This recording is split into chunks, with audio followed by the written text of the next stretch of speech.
I'm really happy to be here. I have loved your guys' gallery, and I was happy that I stumbled in and found two people that care about the arts as much as I do. So, and thanks for all of you for being here and supporting all of us. I live in Pueblo, so that's why I don't know maybe a lot of you, but I hope to know you soon. I titled the show in the meantime. I've been doing shows, and I've been doing this for a while, and I started to realize that kind of my life pattern is a little bit like a slinky going downstairs, where you just keep kind of hitting the same point even though you're going in the same direction. So I decided to just maybe kind of embrace that with that show of, yes, I'm repetitive, but that's kind of just the way life goes. And so I hit lots of points at the same time. And so for, I guess maybe 5 years ago, when I started doing, maybe 6 years ago, I started doing the paperworks as kind of a way to do the drawings ahead of time. And so I first did that. I was living in Denver. I decided to quit my job and do just artist in residencies for a year.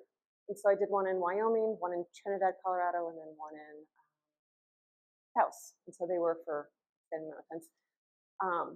And they were all kind of, I was doing drawings, by the side of the road, and that's when I first started kind of doing that. And so back to my analogy, the slinky, I've just kind of gotten tighter. So this whole show is pretty much 5 to 10 minutes from my house. And I really liked what the last show said about attention. And that's, I think, it really spoke to me, because that's what I'm doing too.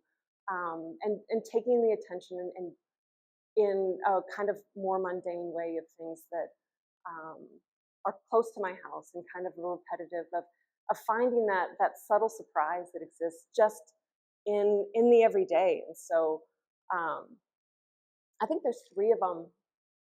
Yeah, there's 3 drawings that I did that are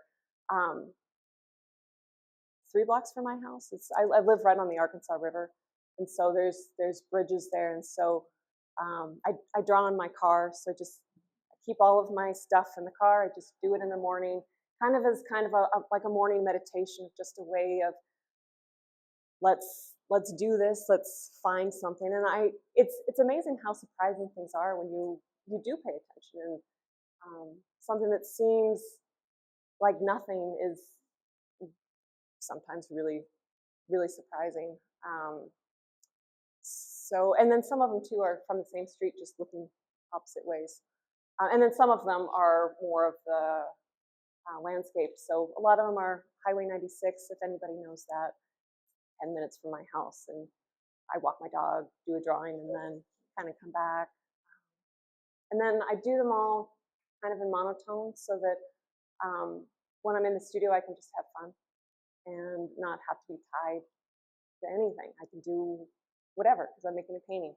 So I don't have to make it the same color. But I can if I want to. So I may have run out of things to talk about already. So I had been doing gouache paintings, and so I was gessoing mat board, because I had before being a full-time artist, I did a lot of work in museums, and so all of them would be giving away mat board. I'd worked on a lot of framing projects, and so I would, when they were going to throw stuff away, I would just put them in my bag and board mat board or paper. And so there was a day that I just wanted to make like a wash on something, and so I used coffee on it, and then I didn't like it, and so I tried to cover over it with like white paper. And I thought, well, that's very similar to how I paint. Is I'm trying to find shapes and textures that are big masses and little shapes. And so I realized, why don't I just do that? And I think too, when you use paper, it makes you less finicky, because I tend to want to just draw one thing, and you're told in art school not to do that, and I do that because it's fun, but the paper makes me stop. So That was why I did it too. But I think of doing like the paper as more like a muscle memory. So it's kind of that repetition of doing it so that when I do the painting, I don't have to think as much because I already know. And so I can play with it. So it still has the structure because I really do like it to read as something, but also not something. Kind of like, I don't know if you were around in the 80s when they had those magic eyes where you'd let your eyes unfocus and you could see the image. And I could never see them. I really wanted to. And I think I've been trying to duplicate that for the rest of my life. Yeah. I actually love doing like miniature things as well. I've done millions of those, but those are all, I think, from almost the exact same highway at, I think there's 3 different points, kind of going up kind of that hill, and then they all have drawings with them somewhere. Yeah. But yeah, it's a size I like a lot. And it's funny too when you drive by later on after you've been drawing it. It's like an old friend where you're like, I knew you over there, and now you're here. So for me, it's fun, and there's Memorial Hall in a lot of them. So I did points where it pops up, like Where's Waldo, and a lot of them just to amuse myself. So I mean, that's not a deeper level, but it is something that I think about, and just having that as kind of like an anchor point of, let's see if I can do this again, but differently, and what it means when I come back. Because really, it is just like a culmination of all of the moments that you do. And when I drive by, it means something different to me.